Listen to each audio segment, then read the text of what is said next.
बिस्मिल्लाहिर्रहमानिर्रहीम।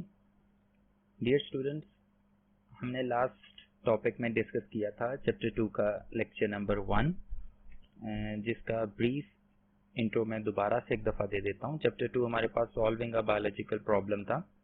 इसमें सबसे पहले हमने साइंस की डेफिनेशन को डिस्कस किया था कि साइंस क्या होती है, that is a systemised knowledge.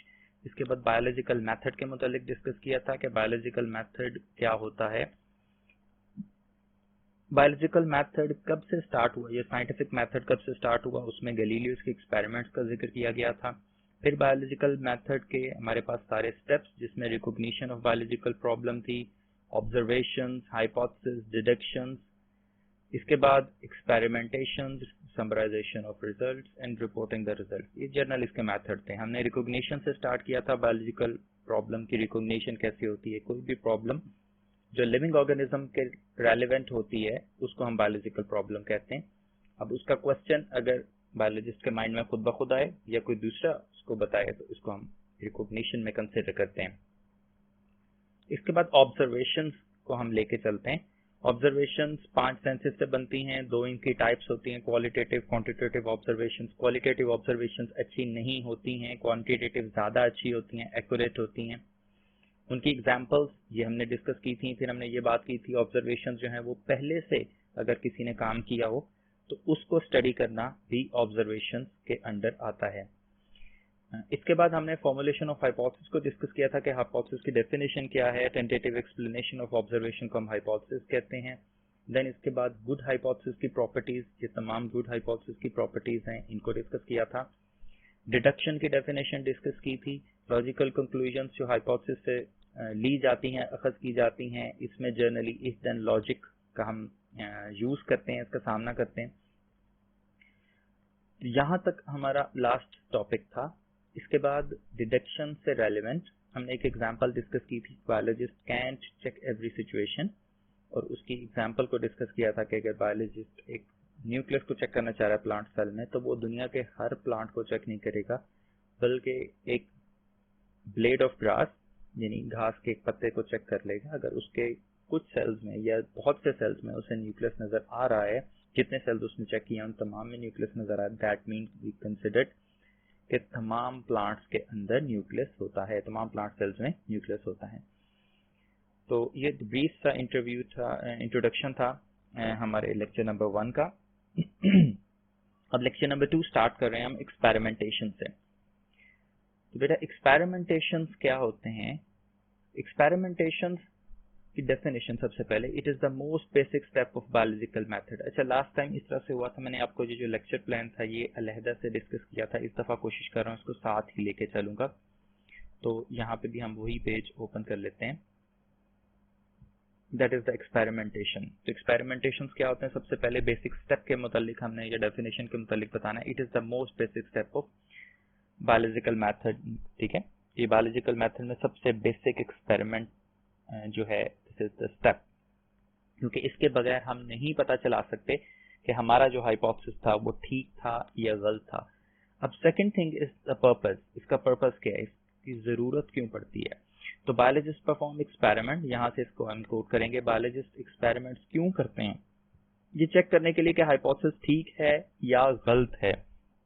तो this is the main purpose कि एक्सपेरिमेंटेशन क्यों किया जाता है या इसकी रीजन क्या होती है। इसके बाद हमारे पास अगली हेडिंग है बेटा टेस्टिंग ऑफ डिडक्शन। डिडक्शन को किस तरीके से टेस्ट किया जाता है? तो डिडक्शन जो होती हैं ये हमेशा हाइपोथेसिस से ड्रॉन की जाती हैं। The deductions which are drawn from hypothesis, यहाँ पे विच आर को हम एमिट कर देंगे क्योंकि हम रिपोर्ट कर रहे हैं, ये लिख रहे हैं, आंसर बता रहे हैं। तो the deductions are drawn from hypothesis, deduction hypothesis से ड्रॉन की जाती हैं, विच को हम खत्म कर देंगे। Are subject to rigorous testing, उनको शदीद किस्म की टेस्टिंग का सामना करना पड़ता है। बायोलॉजिस्ट बार बार उसको टेस्ट करके देखता है, उसको चेक करके देखता है कि क्या इसमें कोई इशू है, कोई प्रॉब्लम है, और उसके बाद बायोलॉजिस्ट इस चीज को लर्न करता है। ठीक है, थ्रू एक्सपेरिमेंटेशन या through this biologist learns which hypothesis is correct. तो ये है टेस्टिंग ऑफ डिडक्शन के अंदर हमने मेंशन करना है। देन इसके बाद है रिजेक्शन और एक्सेप्टेंस ऑफ हाइपोथेसिस। तो इसमें सिंपल सी स्टेटमेंट है कि जो इनकरेक्ट हाइपोथेसिस होंगे, यहाँ पे जी incorrect hypothesis are rejected and the one which are proves correct is accepted. हम इसको दो बुलेट्स में भी बना सकते हैं, ठीक है, यहाँ पे दो बुलेट्स अलग अलग बना के लिख सकते हैं, ये दीज आर द बुलेट्स, ये बुलेट्स हैं। तो बुलेट्स की फॉर्म में भी लिख सकते हैं कि इनकरेक्ट हाइपोथेसिस आर रिजेक्टेड, और दूसरे बुलेट में लिखने के the correct hypothesis are accepted. तो ये बेसिक एक इसका सिनेरियो था एक्सपेरिमेंटेशन का। अब इसके बाद आगे एक इम्पॉर्टेंट हमारे पास टॉपिक है control in an experiment. Experiment के अंदर कंट्रोल क्या चीज होती है, तो ये हमें यहाँ पे नेक्स्ट पेज पे मिलेगा। This is what is control in experiments. Experiments के अंदर कंट्रोल क्या चीज होती है, तो यहाँ पे हमारे इसकी एग्जाम्पल के साथ इसकी पूरी डिटेल मौजूद है। यहाँ पे अगर हम देखेंगे, हमने चूंकि एक्सपेरिमेंट की हेडिंग अगर लॉन्ग क्वेश्चन में ही आता है, तो एक्सपेरिमेंट की हेडिंग में हम इसी तरीके से सब हेडिंग्स बना रहे हैं, तो उसी में हम कंट्रोल इन एन एक्सपेरिमेंट को भी लिखेंगे। बोर्ड में ऐसा भी हो सकता है कि आपको कंट्रोल इन एन एक्सपेरिमेंट का अलग से शॉर्ट क्वेश्चन पूछा जाए, मतलब उसमें लॉन्ग क्वेश्चन ना पूछा और शॉर्ट क्वेश्चन अलग से पूछा जाए कि कंट्रोल क्या होता है भाई एक्सपेरिमेंट के अंदर, तो वो आप यहाँ पे इस तरह से मेंशन करेंगे। अब इसके बुलेट्स में हमने क्या क्या लिखना है वो यहाँ से डिराइव कर लेते हैं किस तरह से लिखना है।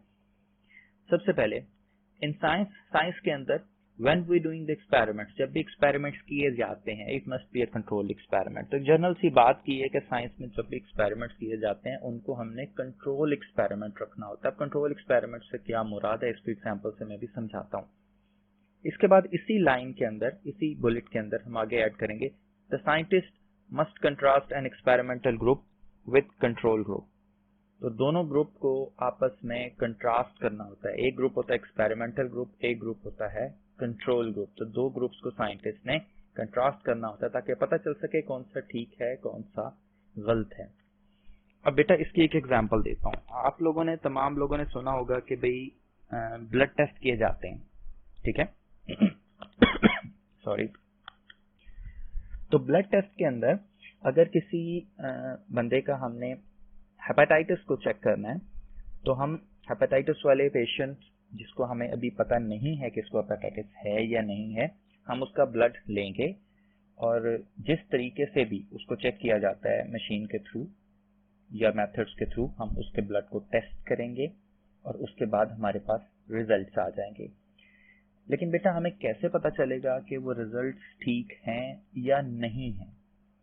तो इस काम के लिए जब भी हम ब्लड को टेस्ट करते हैं, हम टेस्ट ग्रुप वो ग्रुप है जिसको हम चेक कर रहे हैं, जिसका हमें नहीं पता कि इसमें हेपेटाइटिस है या नहीं है, उसके साथ एक कंट्रोल ग्रुप को चेक करते हैं। कंट्रोल ग्रुप क्या होता है?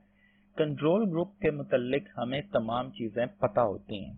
मिसाल के तौर पर ब्लड टेस्ट के मौके पे दो कंट्रोल्स लिए जाते हैं, एक कंट्रोल नहीं लिया जाता। यहाँ पे एक कंट्रोल की बात हो रही है जो आपको समझाया जा रहा है, लेकिन जो मैं अभी एग्जांपल दे रहा हूँ आपने बुक पे लिखनी नहीं है, कॉपी पे लिखनी नहीं है, ये जस्ट समझने के लिए है, ठीक है। इस पूरे कंसेप्ट को समझाने के लिए मैं ये ब्लड वाली एग्जांपल आपको बता रहा हूँ।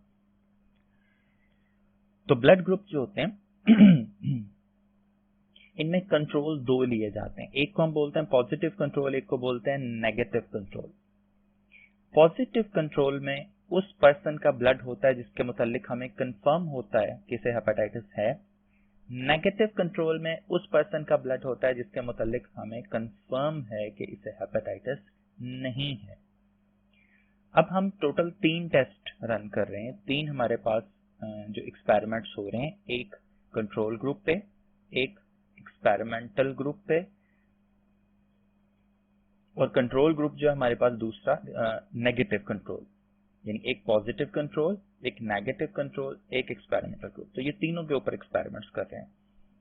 अब एंड पे हमें जब रिजल्ट्स मिलते हैं, अगर हमें नेगेटिव कंट्रोल जो जिसमें हेपेटाइटिस हमें पता है कि इसमें नहीं है हेपेटाइटिस इसके ब्लड में, उसका रिजल्ट नेगेटिव आए, पॉजिटिव कंट्रोल जिसका हमें पता है इसमें हेपेटाइटिस है उसका रिजल्ट पॉजिटिव आए, तब हम ये बिलीव कर सकते हैं कि जो हम एक्सपेरिमेंटल ग्रुप ले रहे हैं इसका रिजल्ट ठीक आया है या नहीं आया।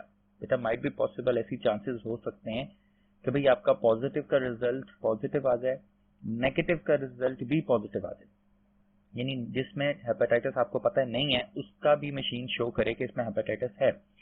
ऐसी सूरत में हम जो हमारा टेस्ट ग्रुप है उसके रिजल्ट्स को एक्सेप्ट नहीं करेंगे। उसकी रीजन क्या है? उसकी रीजन सिंपल सी यही है कि भाई मशीन में केमिकल्स में या उसको जब सैंपल को हम हैंडल कर रहे हैं उसमें कोई मिस्टेक हुई होगी, कोई ह्यूमन एरर आ सकता है, कोई मैकेनिकल एरर आ सकता है जिसकी वजह से रिजल्ट्स में गड़बड़ हुई है। तो अक्सर ये हम लोगों के साथ भी जनरली होता है कि हम किसी एक आम लेबोरेटरी से टेस्ट करवाते हैं, वो हमें टेस्ट का रिजल्ट दे देते हैं पॉजिटिव, हम अच्छी लेबोरेटरी से टेस्ट करवाते हैं, वो देते हैं भाई आपको ये पॉजिटिव नहीं नेगेटिव है, आपको ये बीमारी नहीं है। तो उसके पीछे यही रीजन होती है कि या तो ह्यूमन एरर होता है या मैकेनिकल एरर होता है, मशीन का एरर होता है, या सैंपल्स कई दफा मिक्स हो जाते हैं या उनमें कंट्रोल्स नहीं लिए गए होते। तो बेटा यहाँ पे आपको एक इस एग्जाम्पल से मैंने ये समझाया है कि कंट्रोल की इंपॉर्टेंस क्या है, what is the importance of control in experiment.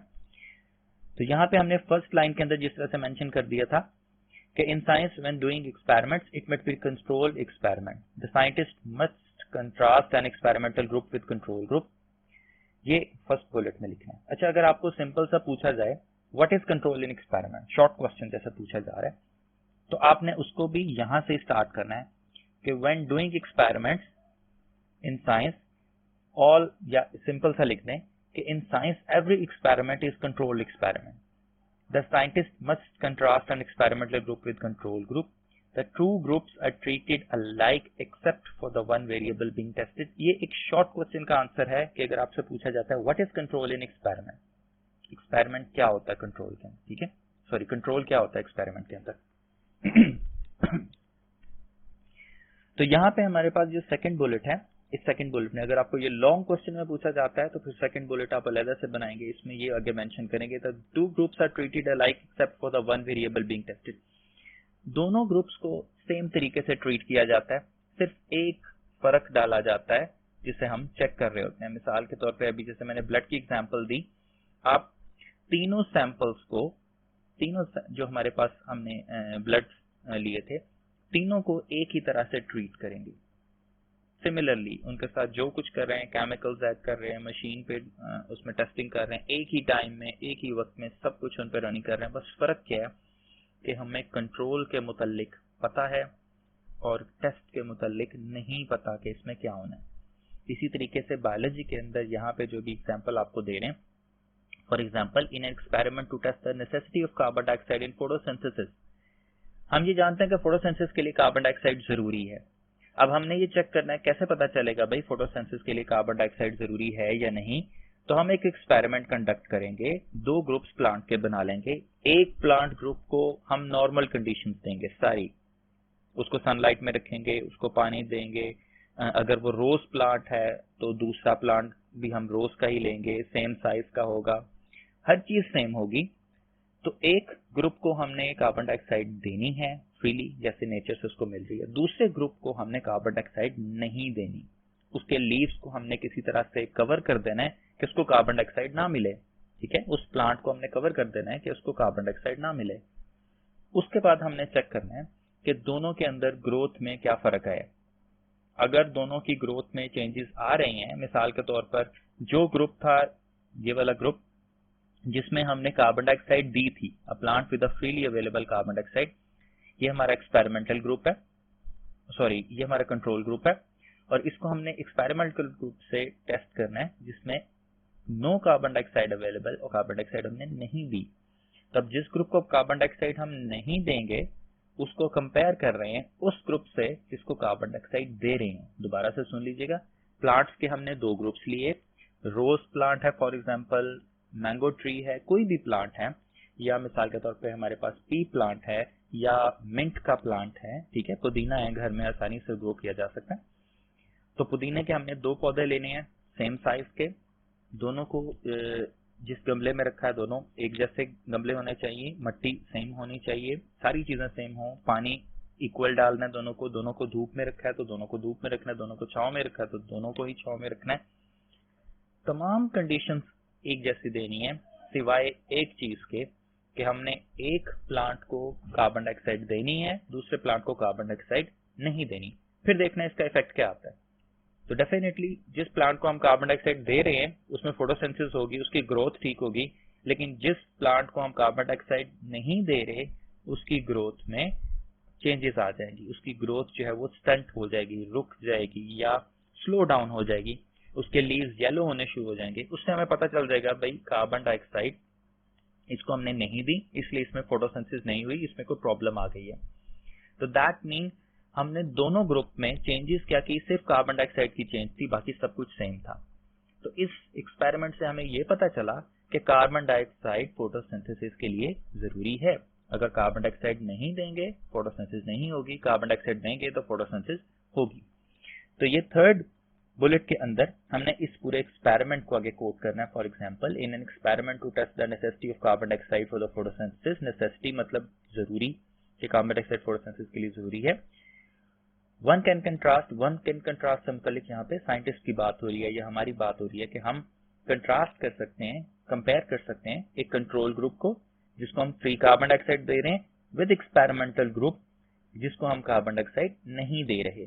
The necessity of carbon dioxide will be proved when the photosynthesis occurs in the control group and does not occur in the experimental group। यही चीज मैंने आपको बताई कि control group में photosynthesis हो जाएगी क्योंकि उसे कार्बन डाइऑक्साइड मिल रही है, और एक्सपेरिमेंटल ग्रुप में फोटोसिंथेसिस नहीं होगी क्योंकि उसे कार्बन डाइऑक्साइड नहीं मिल रही। तो इससे हम कंफर्म कर लेंगे कि भाई फोटोसिंथेसिस के लिए कार्बन डाइऑक्साइड बहुत जरूरी है। अगर आप प्लांट को कार्बन डाइऑक्साइड नहीं देते तो फोटोसिंथेसिस नहीं करेगा। सिमिलरली हम वाटर के साथ भी एक्सपेरिमेंट कर सकते हैं कि वाटर फोटोसिंथेसिस के लिए हमें पता है पानी भी चाहिए फोटोसिंथेसिस के लिए। तो अब दोनों प्लांट्स को हम सेम कंडीशंस दें, ये एक अलग एग्जांपल मैं दे रहा हूँ। दोनों प्लांट्स को सेम कंडीशंस दें, लेकिन एक प्लांट को हम पानी प्रोवाइड करें, दूसरे प्लांट को पानी प्रोवाइड ना करें। कार्बन डाइऑक्साइड दोनों को दे रहे हैं क्योंकि अब हम पानी की नेसेसिटी चेक कर रहे हैं। तो अब हमने कार्बन डाइऑक्साइड को नहीं रोकना, अब हमने पानी को रोकना है। एक प्लांट के अंदर पानी को रोकेंगे, दूसरे प्लांट में पानी को नहीं रोकेंगे। एक प्लांट में पानी दे रहे हैं फ्रीली और दूसरे प्लांट में पानी नहीं दे रहे, उसके बाद देखेंगे डेफिनेटली जिसमें पानी नहीं दिया वो मुरझाना शुरू हो जाएगा। तो इससे पता चलेगा भाई पानी भी जरूरी है फोटोसिंथेसिस के लिए। ठीक है, तो ये इस तरह से एक्सपेरिमेंट जब भी साइंस में किए जाते हैं दो ग्रुप्स कंपेयर किए जाते हैं। One is experimental group and the second is control group. ठीक है, कंट्रोल ग्रुप को हम हमेशा एक्सपेरिमेंटल ग्रुप से कंट्रास्ट करते हैं ताकि हमें पता चले कि कौन से रिजल्ट्स हमारे ठीक आ रहे हैं, कौन से रिजल्ट्स ठीक नहीं आ रहे। तो these are the experimentations. Next पे मूव करते हैं समराइजेशन ऑफ रिजल्ट्स की तरफ। जिस टाइम हम एक्सपेरिमेंट्स कर लेते हैं, एक्सपेरिमेंट्स करने के बाद अब जरूरी है कि उन तमाम एक्सपेरिमेंट्स के डाटा को कलेक्ट किया जाए। तो यहाँ पे बेहतर होता है, हम पीछे पढ़ चुके हैं कि क्वालिटेटिव डाटा अच्छा नहीं होता, क्वांटिटेटिव डाटा ज्यादा अच्छा होता है ऑब्जर्वेशंस में। तो biologist gather actual quantitative data from experiments. Experiments की मदद से जो सही हमारे पास क्वांटिटेटिव डाटा है उससे बायोलॉजिस्ट गैदर करते हैं, इकट्ठा करते हैं, एक जगह पे समराइज करते हैं। ठीक है, तो यही चीज हमने समराइजेशन ऑफ रिजल्ट्स में, समराइजेशन ऑफ रिजल्ट्स की दो हेडिंग्स बना दी हैं, आगे सब हेडिंग्स एक समराइजेशन ऑफ रिजल्ट्स, इसमें लिख देंगे biologist gather actual qualitative data on from experiments, और इसके बाद यूज ऑफ स्टैटिस्टिकल एनालिसिस। तो स्टैटिस्टिकल एनालिसिस के अंदर हमने फर्दर ये लिखना है कि data of each group are then averaged and compare statistically. दोनों जो ग्रुप्स होंगे उनको हमने कंपेयर करना है स्टैटिस्टिकली, स्टैट्स के रूल्स के मुताबिक। उसमें जो फॉर्मूलाज होते हैं, उसमें जो डिफरेंट चीजें होती हैं उनको हमने साथ में लेके चलना है, साथ में उसको एवरेज करना है। एवरेज का मकसद क्या होता है, जब हमारे पास डाटा ज्यादा होता है और हम उसकी एवरेज ले लेते हैं तो हमारे पास चांसेस ऑफ एरर्स कम हो जाते हैं। ठीक है, ये एक बहुत इंपॉर्टेंट पॉइंट बता रहा हूं आपको कि जब भी हमारे पास डाटा ज्यादा होता है हम उसकी एवरेज ले लेते हैं तो चांसेस ऑफ एरर्स हमारे पास बहुत कम हो जाते हैं। आपने देखा होगा फिजिक्स में, केमिस्ट्री में या बायोलॉजी में कहीं पे भी एक्सपेरिमेंट्स किए जाते हैं, आपकी प्रैक्टिकल कॉपीज के अंदर या आप टीचर से पूछ सकते हैं, प्रैक्टिकल कॉपीज में देख सकते हैं। हमेशा जब भी हम अपनी रीडिंग्स लेते हैं, 3 रीडिंग्स या 5 रीडिंग्स लेते हैं, उसके बाद उनको हम एवरेज कर लेते हैं। ठीक है, मतलब जितनी रीडिंग्स है हमारे पास उनको प्लस करेंगे, जितना उनका नंबर है उस पर डिवाइड कर देंगे, हमारे पास एक एवरेज आ जाएगी। एवरेज से फायदा क्या होता है कि हमारे पास रिजल्ट एक्यूरेट आ जाते हैं, बहुत बेस्ट रिजल्ट आ जाते हैं। तो जितने भी ग्रुप्स का डाटा है उनको एवरेज किया जाएगा और उसके बाद आपस में कंपेयर भी किया जाएगा स्टैटिस्टिकली, ताकि पता चले इनमें आपस में डिफरेंस क्या है। जैसे ऊपर हमने प्लॉट ग्रुप 2 डिफरेंट ग्रुप्स लिए थे, उसकी एग्जांपल डिफरेंट की। तो to draw conclusions biologist also use statistical analysis. तो कंक्लूजन्स, इससे रिजल्ट से आगे अपने हमने जो कंक्लूजन्स निकालने हैं, जो हमने इससे क्या हमें नतीजा अखज हुआ है, उसके लिए भी स्टैटिस्टिकल एनालिसिस को बायोलॉजिस्ट इस्तेमाल करेगा। ये भी यहीं पे इन लाइंस के अंदर हमने मेंशन कर देना है, ठीक है। तो समराइजेशन ऑफ रिजल्ट्स में हमारे पास आगे 2 हेडिंग्स आ जाएंगी, एक समराइजेशन ऑफ रिजल्ट्स और दूसरी यूज ऑफ स्टैटिस्टिकल एनालिसिस, ठीक है, सॉरी। नेक्स्ट इसके बाद है रिपोर्टिंग द रिजल्ट। यहाँ पे हमारे पास हेडिंग है reporting the result. Reporting the result are too much important like the experiments. इसकी जरूरत क्यों पेश आती है? अगर हम घर में कोई भी छोटा सा तजर्बा करते हैं तो उसके जो भी रिजल्ट्स आते हैं वो सिर्फ हमें पता है या हमारे घर वालों को पता है या जिनके साथ हम शेयर करेंगे उनको पता है। लेकिन साइंस में जब भी बेटा हम कोई काम करते हैं तो हमारे पास ये एक लाजमी बात होती है कि हमने बायोलॉजिस्ट ने उस अपनी फाइंडिंग को पब्लिश करना है साइंटिफिक जर्नल्स में या बुक्स में। जिस तरह से मैगजीन्स होते हैं डिफरेंट चीजों में आती है, तो साइंस के जो मैगजीन्स होते हैं, रिसर्च के जो मैगजीन्स होते हैं, उनको जर्नल्स बोला जाता है, ठीक है। और साइंटिफिक बुक्स भी होती हैं। तो साइंटिफिक बुक्स के अंदर या जर्नल्स के अंदर बायोलॉजिस्ट अपनी जो भी उसने काम किया है उसके रिजल्ट पॉजिटिव आए या नेगेटिव आए, उसके रिजल्ट ठीक आए, वो जो एक्सपेक्ट कर रहा था वो रिजल्ट आए, या जो एक्सपेक्ट नहीं कर रहा था गलत रिजल्ट आए, उस सूरत में भी, दोनों सूरतों में उसने रिजल्ट्स को रिपोर्ट करना है। ये लाजमी बात है। Results reporting are very much important. Then second thing, जब वो इनको पब्लिश करेगा उसके बाद डिफरेंट इंटरनेशनल और नेशनल मीटिंग्स के अंदर या कॉलेज और यूनिवर्सिटी में जो सेमिनार्स होते हैं उनमें भी ये चीज डिस्कस करेगा। जाहिर सी बात है, एक साइंटिस्ट फिजिक्स से रेलेवेंट कोई काम कर रहा है और उसने एक नई चीज बनाई है, तो उस शोबे में जो यूनिवर्सिटीज या जो साइंटिस्ट काम कर रहे हैं वो डेफिनेटली उसे इनवाइट करेंगे या उससे ऑनलाइन डिबेट करेंगे, ताकि उनके जहनों में जो क्वेश्चंस हैं या उससे रेलेवेंट कोई छोटे छोटे एरर्स हैं वो डिस्कस किए जा सकें। मकसद इन तमाम चीजों का क्या होता है कि हम साइंस की बेहतरी के लिए काम करें, मिलजुल के। जब ज्यादा जहन मिल के सोचेंगे, जब ज्यादा जहन मिल के क्वेश्चनिंग करेंगे तो बेस्ट हमारे पास सोल्यूशंस आएंगे। अगर मेरे जहन में एक कोई क्वेश्चन है वो मैं डिस्कस करूंगा तो जाहिर बात है जिस साइंटिस्ट ने उस पर काम किया है उसको बेहतर मौका मिलेगा कि वो अपनी रिसर्च को मजीद एडवांस कर सके, मजीद बेहतर कर सके। तो रिपोर्टिंग द रिजल्ट्स के बाद नेशनल और इंटरनेशनल मीटिंग्स में इसको डिस्कस किया जाता है। कॉलेजेस यूनिवर्सिटीज वाले, अगर कोई कॉलेज यूनिवर्सिटी वाले उस चीज पे स्टूडेंट्स को काम करवा रहे हैं, वो उस प्रोफेसर को या उस रिसर्चर को बुलाएंगे और वो उनके बच्चों के सामने लेक्चर देगा कि भाई मैं इस चीज पे फिजिक्स के काम कर रहा हूँ, आप लोग भी इस चीज में आके ये बेनिफिट्स हासिल कर सकते हैं, ये फायदा उठा सकते हैं। तो ये रिपोर्टिंग द रिजल्ट साइंस में बहुत इंपॉर्टेंट है। Publishing of result is essential part of scientific method. तो साइंटिफिक मेथड का ये जरूरी एक अहम मरहला है, ये हमें लाजमी करना पड़ता है। अगर ये नहीं करेंगे तो दूसरों को, किसी को पता ही नहीं चलेगा कि हमने क्या काम किया है। और उसके बाद अगर आपने एक बहुत इंपॉर्टेंट कोई ब्रेक थ्रू किया साइंस में, बहुत इंपॉर्टेंट एक रिसर्च कर लिया आपने, मिसाल के तौर पर आप कहते हैं जी हमने ग्रेविटी के अगेंस्ट एंटी ग्रेविटी प्रोड्यूस कर ली है, ठीक है।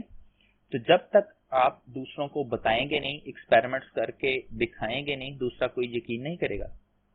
तो साइंस के अंदर ये बहुत जरूरी है। अगर आपने एक चीज डिस्कवर कर ली है, आप उसे अपने तक रखते हैं और उसके बाद दुनिया में कोई और साइंटिस्ट कहता है कि भाई मैंने यही चीज डिस्कवर की है, और वो रिपोर्ट कर देता है, पब्लिश कर देता है उस चीज को, तो आप इस चीज को क्लेम नहीं कर सकते कि वो चीज सबसे पहले आपने डिस्कवर की थी, क्योंकि आपके पास कोई प्रूफ नहीं है। आप सिर्फ जानते हैं, आपके अलावा कोई और ऐसे पर्सन नहीं जानते। जबकि पब्लिशिंग का मकसद ही ये होता है कि पूरी दुनिया को पता चल जाए सबसे पहले ये काम आपने किया, ठीक है। यहाँ पे एक इंपॉर्टेंट चीज मैं डिस्कस करूंगा। डॉर्विन के मुतालिक आप लोगों ने थोड़ा सा सुना होगा, डॉर्विन के एक्सपेरिमेंट्स के मुतालिक जनरली बात है।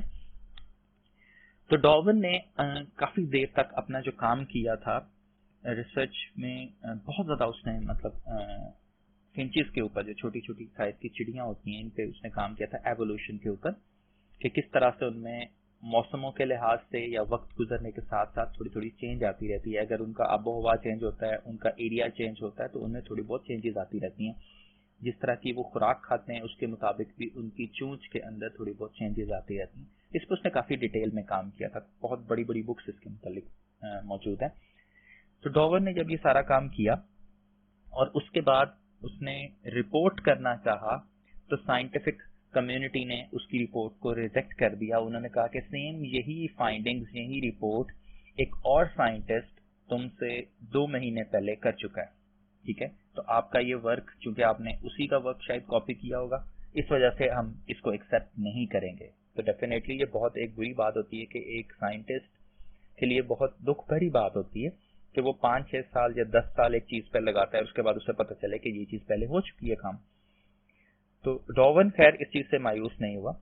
उसने फौरी तौर पर उस साइंटिस्ट का तमाम डाटा उठाया, उसका स्टडी किया डाटा, अपने डाटा से उसको कंपेयर किया। अब चूंकि वो रिपोर्ट तो नहीं कर सकता था, ठीक है, साइंटिफिक जर्नल्स में रिपोर्ट नहीं कर सकता था क्योंकि ऑलरेडी वो कर चुका था। डार्विन के पास एक इंपॉर्टेंट एज क्या था, बेनिफिट क्या था, इसके पास डाटा बहुत ज्यादा था। इसने पिक्चर्स इकट्ठी की थी उन चिड़ियों की, इसने डिटेल में काम किया था। इसने क्या किया, 1-2 साल के अंदर अपनी एक किताब रेडी की। उस किताब में अपना सारा डाटा शामिल किया, तस्वीरें शामिल की। साइंटिफिक जर्नल एक छोटा सा जर्नल होता है, उसमें आप पिक्चर्स ज्यादा शामिल नहीं कर सकते, लेकिन अगर एक साइंटिस्ट अपनी बुक शाया कर रहा है, उसमें उसकी अपनी मर्जी है, वो जितने मर्जी सफ़े रखे, जो मर्जी डिटेल उसमें दे दे। तो इसने काफी डिटेल में पिछले साइंटिस्ट का काम उठाया, उसको भी उसमें मर्ज कर दिया, अपने साथ कंपेयर किया।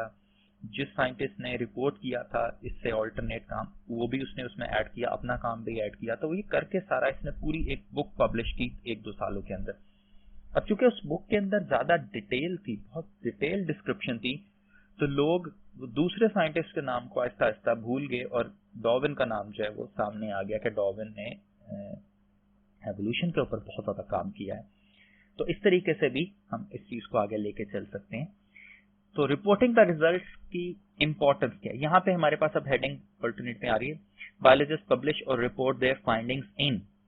तो ये हेडिंग आप इसको कंसिडर कर सकते हैं, एक लाइन कंसिडर कर सकते हैं कि रिपोर्टिंग द रिजल्ट्स में हम बुलेट बना के एक लाइन लिखते हैं, उसके बाद 3 बुलेट्स बनाते हैं। यहाँ पे हमने 3-4 चीजें लिखी हैं कि अपनी फाइंडिंग्स किस किस चीज में डालते हैं। सबसे पहले साइंटिफिक जर्नल्स, पहली लाइन में हम लिखेंगे साइंटिफिक जर्नल्स, दूसरी लाइन के अंदर लिखेंगे हम बुक्स, ठीक है, बुक साइड उसमें करेंगे। तीसरी लाइन में हम लिखेंगे talk at national and international meetings, और चौथी लाइन के अंदर लिखेंगे in seminars at colleges and universities. कि ये 4 चीजें हैं, 4 जगह हैं जहां पे बायोलॉजिस्ट अपने काम को पब्लिश करता है या रिपोर्ट करता है कि इसने क्या चीज ढूंढी। अब इसकी इंपॉर्टेंस क्या है, ठीक है, इसके बेनिफिट्स क्या है, इसकी इंपॉर्टेंस क्या है। तो इसकी 2 इंपॉर्टेंस है, ठीक है, एरोस से हमें पता चल रहा है इसकी 2 इंपॉर्टेंस है। पहली इंपॉर्टेंस क्या है, this is essential part of scientific method. मैं पहले आपको बता चुका हूं, ये साइंटिफिक मेथड का बहुत जरूरी जो है एक पार्ट होता है। दूसरी importance, it allow other people to verify the result और apply the knowledge to solve other problem. तो दूसरे लोगों को ये मौका फराहम करता है कि आपने जो काम किया उसके रिजल्ट्स को, उसके डाटा को वेरीफाई कर सकें कि वाकई ये रिजल्ट आता है। और प्लस ये कि अगर किसी दूसरे, आपने एक मेथड, नया मेथड को दरियाफ्त किया है, तो उससे दूसरों को फायदा मिलेगा, तो वो उस मेथड को इस्तेमाल करके अपने प्रॉब्लम्स को सॉल्व कर सकते हैं। और डेफिनेटली अगर वो इजी मेथड है तो उन्हें बहुत ज्यादा फायदा होगा उस चीज में। तो इस सब के बाद नेक्स्ट हम अभी स्टडी ऑफ मलेरिया को फिल वक्त स्किप कर रहे हैं। हम इससे नेक्स्ट जो आगे स्टेप आता है बायोलॉजिकल मेथड में, दैट इज थ्योरी और लॉ एंड प्रिंसिपल। तो अगली हमारी हेडिंग बनती है थ्योरी। थ्योरी की सबसे पहले डेफिनेशन आती है कि व्हाट इज थ्योरी, थ्योरी होती क्या है।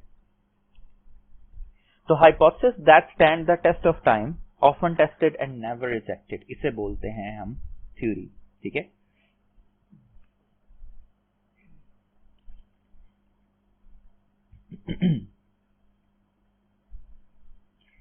यहां पे हमारे पास 3rd लाइन के अंदर ये मौजूद है, the hypothesis that stand the test of time, often tested and never rejected are called theories. ये इसकी डेफिनेशन है, तो ये यहाँ पे हमने डेफिनेशन में इसको ऐड कर देना है। आगे हमारे पास हेडिंग आ जाती है सपोर्ट ऑफ थ्योरी, थ्योरी की सपोर्ट। तो बिल्कुल इससे अगली लाइन है, theory supported by the great deal of evidence.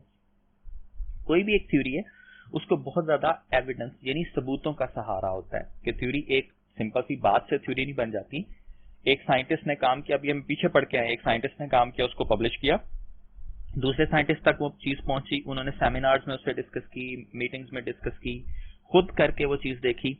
तो जब खुद वो काम करेंगे, उसको प्रूव करेंगे, तो वो भी पब्लिश करेंगे, भाई हमने इस साइंटिस्ट के काम को रीचेक किया, हमारे पास सेम रिजल्ट्स आए।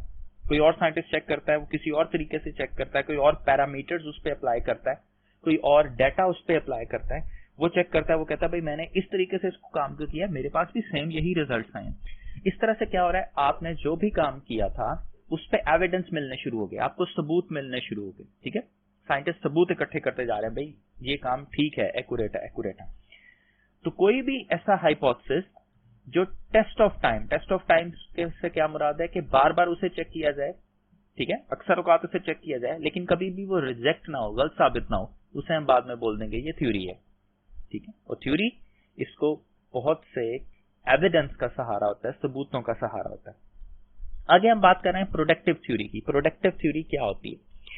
प्रोडक्टिव थ्योरी बेटा वो थ्योरी होती है जिससे आगे मजीद थ्योरीज या हाइपोथेसिस प्रोड्यूस किए जा सकते हैं। ठीक है, productive theory keeps on suggesting new hypothesis and so testing goes on। तो ये लाइन जो है ये आपने इसमें कोट करनी है कि प्रोडक्टिव थ्योरी जो है वो सजेस्ट करती है मजीद हाइपोथेसिस को और फिर इस तरह से टेस्टिंग आगे आगे चलती रहती है। अगली हमारे पास हेडिंग है चैलेंज फॉर द बायोलॉजिस्ट के लिए चैलेंज। तो इसी से सेम अगली line theory testing goes on से आगे हमारे पास जो नेक्स्ट लाइन है कि many biologist take it as a challenge. बहुत से बायोलॉजिस्ट जो हैं वो इसे चैलेंज के तौर पे लेके चलते हैं। And exert greater effort to disprove the theory, और उस पर ज्यादा फोर्स लगा देते हैं, उस पर ज्यादा कोशिश करते हैं कि ये थ्योरी को गलत साबित किया जाए। अब इसको क्यों ऐसा किया जाता है? भाई एक बंदे ने काम किया, उसके काम को गलत साबित करने की कोशिश क्यों की जा रही है? तो इससे दुश्मनी नहीं होती। साइंस में जब भी कोई चीज नहीं आती है तो दूसरे साइंटिस्ट के लिए ये लाजिम है कि वो उसे शक की नजर से देखें। उसमें एरर्स हो सकते हैं, डरी बात है, एक बंदे ने काम किया उसमें एरर्स हो सकते हैं, तो वो डिफरेंट तरीकों से उसको चेक करेंगे। अगर वो ठीक साबित होती है वो थ्योरी बन जाएगी, लेकिन फिर भी उसको चैलेंज के तौर पे लेते हुए अगर एक नई थ्योरी बनती है तो साइंटिस्ट उसके पीछे पड़ जाते हैं, क्योंकि थ्योरी बनना एक छोटी बात नहीं होती, ये बहुत बड़ी बात है। तो जब भी किसी की थ्योरी बनती है नहीं तो साइंटिस्ट उसको एज अ चैलेंज के तौर पे लेते हैं, और उस फील्ड के जो माने हुए साइंटिस्ट होते हैं वो उसको खुद से करके देखते हैं। पहले तो छोटे मोटे साइंटिस्ट कर रहे होते हैं, लेकिन अब बड़े बड़े साइंटिस्ट जो होते हैं वो उस फील्ड के वो उसको फर्दर लेके चलते हैं। अब इससे होता क्या कि जब आप एक थ्योरी को गलत साबित करने की कोशिश करते हो, चैलेंज लेके गलत साबित करने की कोशिश करते हो, तो आप उसमें छोटे छोटे एरर्स भी ढूंढते हो।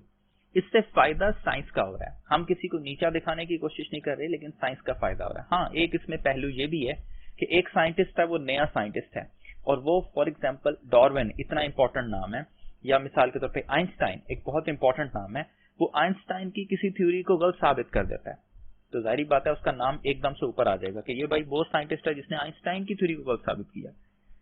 तो ये फेम पाने के लिए भी किया जा सकता है, लेकिन दोनों सूरतों में फायदा साइंस का ही होता है कि साइंस को ठीक इंफॉर्मेशन मिल जाती है, आप लोगों तक सही इंफॉर्मेशन पहुंचा सकते हो। भाई पहले ये इंफॉर्मेशन थी, इसमें ये एरर्स थे, अब दुरुस्त इंफॉर्मेशन ये है। ठीक है, तो ये इसका बेनिफिट होता है।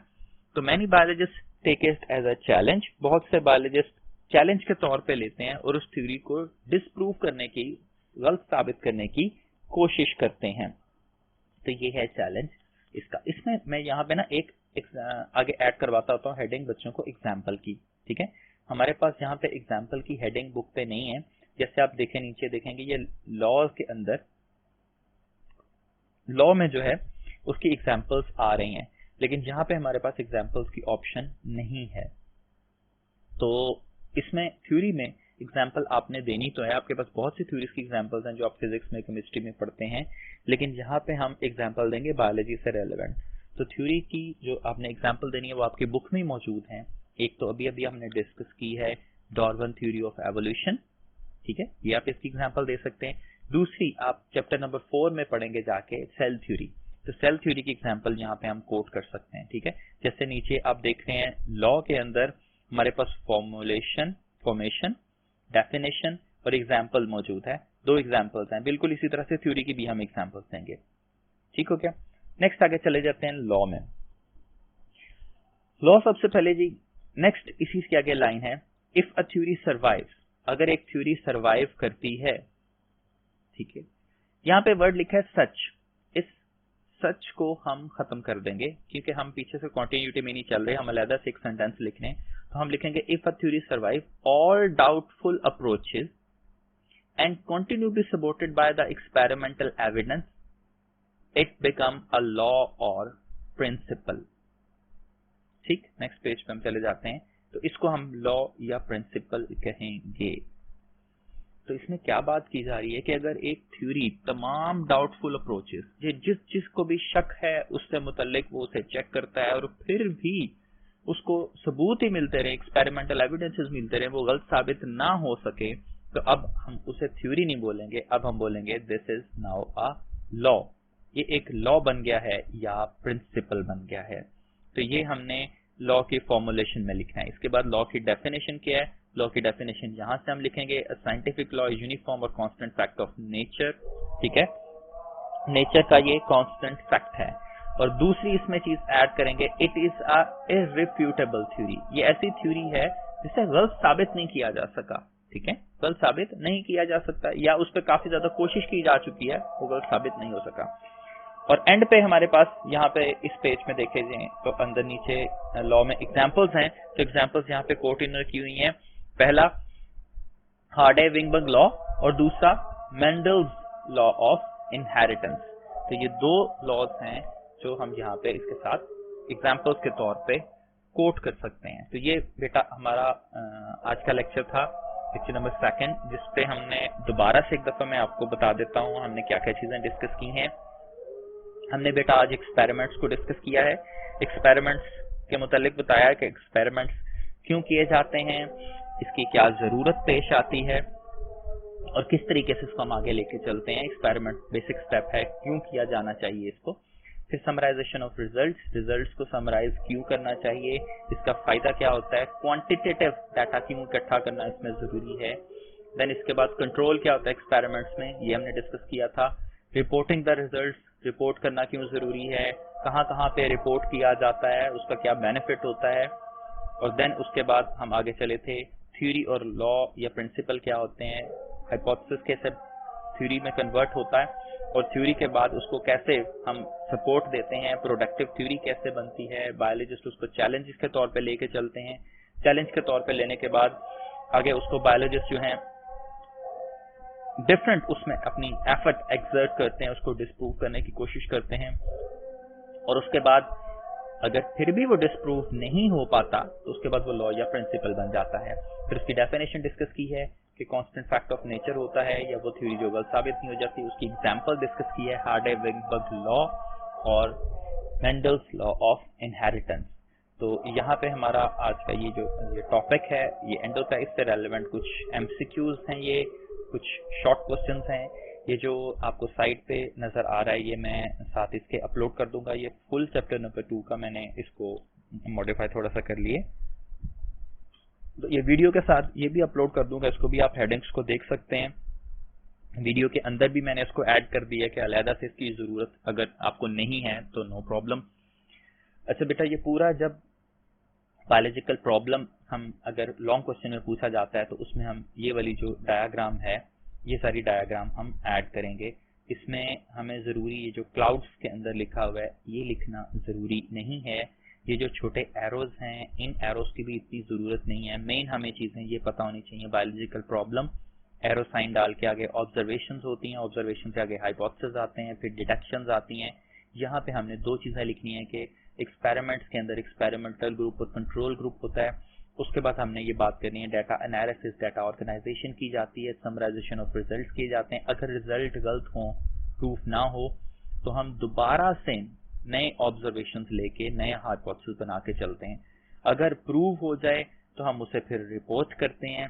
रिपोर्ट करने के बाद यहाँ पे वैसे लिखा हुआ है प्रूव नहीं होता तो हम रिपोर्ट नहीं करते, लेकिन ये गलत है, हम प्रूव हो या प्रूव ना हो, दोनों सूरतों में रिपोर्ट लाजमी करते हैं, लेकिन उस पर फर्दर काम नहीं होगा, सेमिनार्स डिडक्शंस नहीं होंगे अगर वो प्रूव नहीं होता तो, ठीक है। लेकिन अगर प्रूव हो जाता है तो फिर सेमिनार्स भी होंगे, डिडक्शंस, उस पर डिस्कशंस भी होंगी डिफरेंट नेशनल इंटरनेशनल मीटिंग के ऊपर, टॉक्स में, फिर फर्दर टेस्टिंग की जाएगी, फिर थ्योरी बन जाती है, फिर फर्दर टेस्टिंग की जाती है, उसको चैलेंज के तौर पे लिया जाता है, फिर भी गलत साबित ना हो सके, फिर वो ये लॉ या प्रिंसिपल बन जाता है। लॉ या प्रिंसिपल का मतलब वो गलत साबित नहीं हो सकता, जैसे कि ग्रेविटेशनल लॉ, हर चीज यानी दूसरी चीज को अट्रैक्ट करती है, दिस इज ग्रेविटेशनल लॉ, जैसे जमीन है खींच दिया, कोई भी इसे गलत साबित नहीं कर सकता कि जमीन की ग्रेविटी नहीं है, तो दिस इज अ लॉ, ये एक लॉ है। इसी तरह से sun is the basic source of energy, ये एक लॉ है, इसको गलत साबित नहीं किया जा सकता, ठीक है। तो कांस्टेंट फैक्ट ऑफ नेचर को भी हम लॉ कहते हैं। जिस तरह से हम कहते हैं कि जो शेर है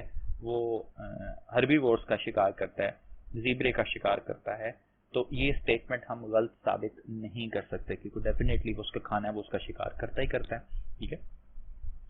तो जितने भी लॉज होते हैं उनको गलत साबित नहीं किया जा सकता, और लॉ कोई चीज बनती ही तब है जब उसमें एरर अप्रोक्सीमेटली 1% से भी कम हो जाता है, तो ये चांसेस मौजूद होते हैं। बहुत से ऐसे भी लॉज होते हैं, ग्रेविटेशनल लॉ भी होते हैं, जिसको किसी न किसी स्टेज पे जाके, जैसे मिसाल के तौर पर अगर हम एज अ मुस्लिम कंसिडर करें कि क़यामत को कंसिडर करते हैं कि हम जमीन हर चीज को खींच रही है, लेकिन क़यामत के मुतालिक जो नक्शा खींचा गया अल्लाह ताला ने, जिस तरह बताया कि उस दिन ग्रेविटी खत्म हो जाएगी, अब वो कैसे खत्म हो जाएगी, किस तरह से होगी, तो थोड़े बहुत साइंस में चांसेस होता है, साइंस हर चीज को तो एक्सप्लेन नहीं कर सकती। तो एनी हाउ ये आज का टॉपिक था, इससे रेलेवेंट बेटा कोई भी प्रॉब्लम हो, कोई भी मसला हो, तो आप एडमोडो ग्रुप के मैसेजेस में मुझसे डिस्कस कर सकते हैं, उसमें मैसेजेस में आप मुझे बता सकते हैं उसके मुतालिक, डिटेल के मुतालिक। तो काइंडली इसको आप अपनी कॉपीज पे नोट करें। सेकेंड थिंग ये कि मैं चूंकि हर रोज लेक्चर अपलोड नहीं कर रहा, कमोबेश ये लेक्चर पहले लेक्चर के एक वीक बाद अपलोड कर रहा हूँ, तो एक दिन में मैं आपको नॉर्मल से ज्यादा काम, मतलब नॉर्मली मैं इतना काम एक दिन में, ये जो अभी मैंने आपको लेक्चर दिया है ये मेरे 2 या 3 दिन का लेक्चर होता है क्लास के अंदर। तो यहाँ पे चूंकि ऑनलाइन क्लासेस हैं, हर दिन हम इस तरह से आके नहीं कर सकते, तो मैं एक ही दिन आपको ज्यादा काम दे रहा हूँ ताकि आपको 2-4 दिन आपका वो काम चल जाए। तो उसके बाद नेक्स्ट लेक्चर जो है मैं साथ ही उतने दिन के बाद फर्दर अपलोड कर दूंगा। तो आप इसको जरूरी नहीं कि एक ही सिटिंग में कंप्लीट करें, आप इसको 2-3 सिटिंग में भी काम को कर सकते हैं, क्योंकि काम डेफिनेटली अगर ज्यादा एक सिटिंग में कर सकते हैं तो वेल एंड गुड, आप एक सिटिंग में इसको कर लें। यहाँ पे से रेलेवेंट थोड़े शॉर्ट क्वेश्चंस कुछ हैं वो आप देख सकते हैं, आप अपने से शॉर्ट क्वेश्चंस बना सकते हैं, अपने से चीजें इसमें ऐड कर सकते हैं, ठीक है। डिफरेंट चीजें हो सकती हैं कि जैसे हमने पीछे डिस्कस किया था कि कंट्रोल क्या होता है एक्सपेरिमेंट के अंदर, ठीक है, what is control in experiment, तो ये एक शॉर्ट क्वेश्चन बन सकता है। Why it is important to report the result, reporting the result जरूरी क्यों है, तो उसका आंसर यहाँ से it allow other people to verify, ये एक ही लाइन, तो हम 9th-10th लेवल पे नहीं लिखेंगे, उसमें थोड़ा सा पीछे से पास्ट से भी ऐड करेंगे, लेकिन बेसिक इसका आंसर ये होगा। तो इस तरह से छोटे छोटे जो क्वेश्चन आंसर्स होते हैं वो खुद से जनरेट करने की कोशिश किया करें, ताकि हमारा जो माइंड है वो एक्सप्लोर हो और हम मजीद चीज़ों को इसमें लेके अंडरस्टैंड कर सकें, चल सकें। तो थैंक्स अ लॉट, अगर कोई प्रॉब्लम हो काइंडली डिस्कस कीजिएगा। अल्लाह हाफिज।